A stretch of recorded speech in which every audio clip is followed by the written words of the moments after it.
అందరికీ నమస్కారం. నేను మీ బాబా ఫక్రుద్దీన్, భారత వీరసేన పార్టీ రాష్ట్ర అధ్యక్షుడు. దేశంలో బీజేపీ ఎలా గెలిచిందో నిన్న రాహుల్ గాంధీ గారు కళ్ళకు కట్టినట్టుగా చూపించేశారు.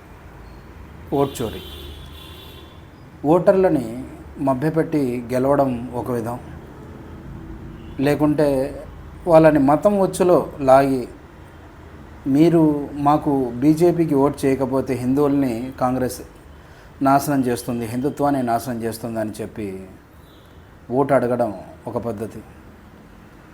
రెండు, ఓటర్ లిస్టులని అంటే కాంగ్రెస్ పార్టీకి ఎవరైతే ఓటు వేస్తున్నారో, లేకుంటే కాంగ్రెస్ పార్టీ అనుకూలంగా ఎవరున్నారో, ముస్లింలు కానివ్వండి, ఇంకొక రిలీజియన్కి సంబంధించి క్రిస్టియన్ కానివ్వండి, వీళ్ళ ఓట్లని తీసేయడం. ఇలా నాకు తెలిసి రాహుల్ గాంధీ గారు ఇది సెకండ్ టైం ఓట్ చోరీ జరిగిందని ఆధారాలతో సహా చూపిస్తున్నారు. నిన్నటికి నిన్న హర్యానా ఎలక్షన్స్లో ఒక బ్రెజిల్ మోడల్ ఫోటోతో 22 ఓట్లు వేయడం జరిగిందని ఆయన చెప్తున్నారు. 10 బూతుల్లో 22 ఓట్లు ఆమె పేరు మీద పడ్డాయి. ఆమె పేరు మీద కాదు, ఆమె ఫోటో మీద పడ్డాయి. ఇది ఫోటో, ఒక పేరులో, ఒక ఫోటోలో ఒక స్వీటీ అనే పేరు, ఒక దాంట్లో సరస్వతి అనే పేరు, ఇంకో దాంట్లో ఇంకో పేరు, ఇలా రకరకాల పేర్లతో ఆమె ఫోటోతో ఉన్న ఐడితో ఓట్లు పడ్డాయి. మరి ఇది ఎలక్షన్ కమిషన్ ఏ విధంగా యాక్సెప్ట్ చేయగలుగుతుంది? అంటే ఎలక్షన్ కమిషన్కి ఇది తెలియడం లేదా? అంటే ఎలక్షన్ కమిషన్ దగ్గరుండి చేయించినట్టు ఇక్కడ అర్థమైపోతుంది. ఎలక్షన్ కమిషన్ని కంట్రోల్లో పెట్టుకుంది సెంట్రల్ గవర్నమెంట్. ఇంకా ఏ రాష్ట్రంలోనైనా ఇంకో ఏ పార్టీ అయినా సరే ఎలా గెలుస్తుంది?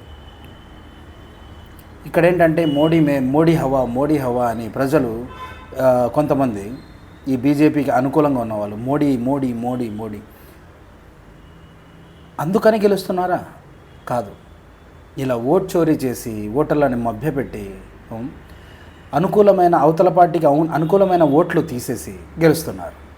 కాబట్టి ప్రజలు తిరుగుబాటు, మీరు బీజేపీ ప్రభుత్వానికి ఒకటే చెప్పదలుచుకున్నాను, ప్రజల్లో తిరుగుబాటు మొదలైన రోజు ఎక్కడి నుంచి అయితే వచ్చారో అక్కడికే వెళ్ళిపోతారు, ఎక్కడి నుంచి మొదలయ్యారో అక్కడికే ఆగిపోతారు.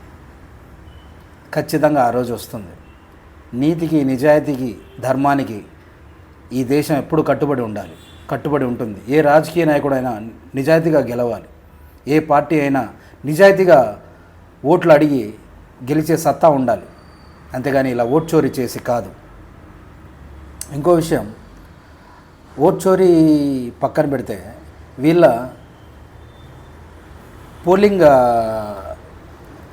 వీళ్ళ స్పీచెస్ ఎలా ఉంటాయంటే, రాహుల్ గాంధీ అడిగారు,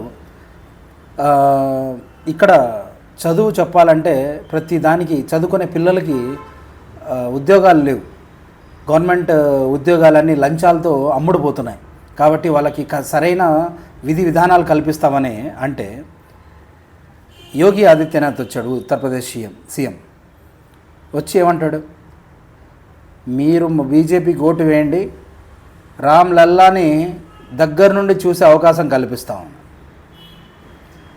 అయోధ్యలో రామ మందిరంలో బాలరాముని విగ్రహాన్ని దగ్గరుండి చూపిస్తామంటున్నాడు యోగి ఆదిత్యనాథ్. ఇంకా ఇంతకంటే దిగజారడం ఏముంటుంది? ఒక మతాన్ని అడ్డు పెట్టుకొని, ఒక దేవుణ్ణి అడ్డు పెట్టుకొని ఓట్లు అడుగుతున్నారే, అక్కడే వీళ్ళ ఓటమి అర్థమైపోతుంది. ఖచ్చితంగా ఒకరోజు దేశానికి రాహుల్ గాంధీ ప్రధానమంత్రి అవ్వాలని నేను కోరుకుంటున్నాను. ఎందుకంటే కాంగ్రెస్ పార్టీ 60 సంవత్సరాలు రూల్ చేసింది. దాదాపుగా ఈ 78 సంవత్సరాల మన స్వతంత్ర భారతదేశంలో 60 సంవత్సరాలు రూల్ చేసింది. ఒక అవకాశం రాహుల్ గాంధీకి ఇవ్వకూడదా?